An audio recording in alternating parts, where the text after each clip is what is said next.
Hello, this is Tyrone Keys, and we're back with another episode of How Money Works for Kids. My team has over 100 years of experience helping people make smart financial decisions.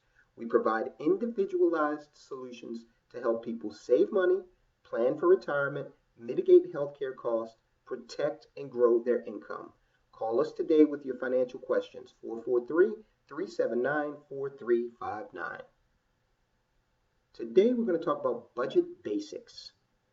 Wants versus needs. And this is something we, even as adults, struggle with. The impulse item versus those things that we know are necessities.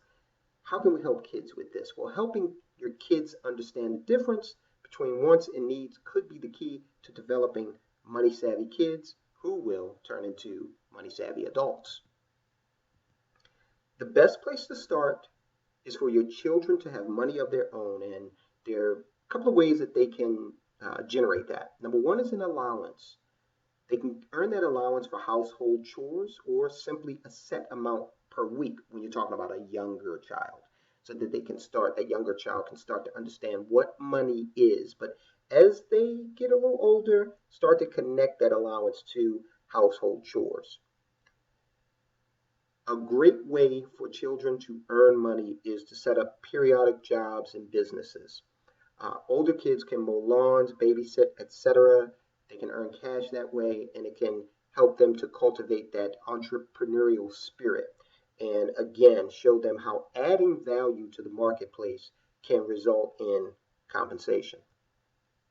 There will be other opportunities that come along where the child will be gifted money for good grades, graduation, birthdays, things like that.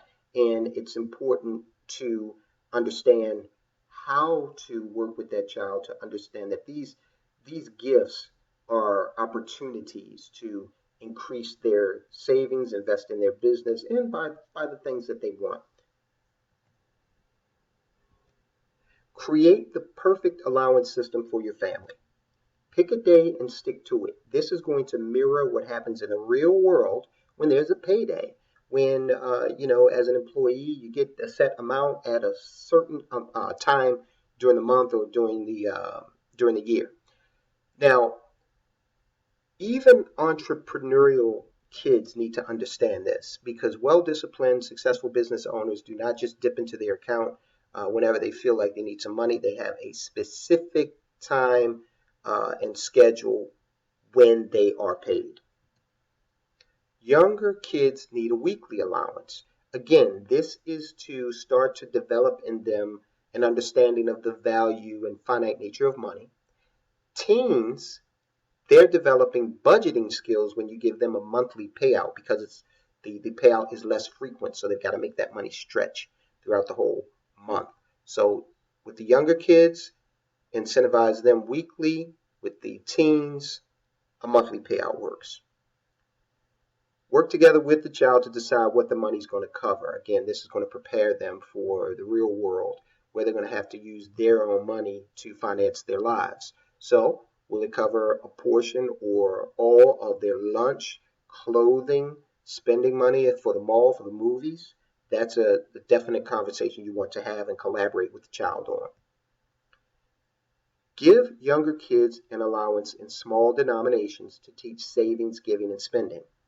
Small denominations are, again, going to instill in a younger child the finite nature of money and also showing them that with those small amounts, they still got to save, be charitable with a portion of it, and then still have spending money left over. That is going to really instill in them best practices. Offer guidance, but ultimately, rather, let kids decide how to handle their money. Let them know that, you're telling them, here's a way you might want to think about doing this or that, but let them decide how to handle the money because money mistakes are going to turn into learning opportunities for the child. And they're going to have some mistakes, and they're going to run out of money mid-month, and they're going to have to deal with that. If your enterprising youngster or teen needs extra cash, doing odd jobs around the neighborhood can be a great way to cultivate that entrepreneurial spirit and pad their bank account. Now, what can they do? extra chores around the house, babysitting for neighbors or friends, pet sitting or dog walking, yard work or gardening, washing cars or windows, tutoring or coaching.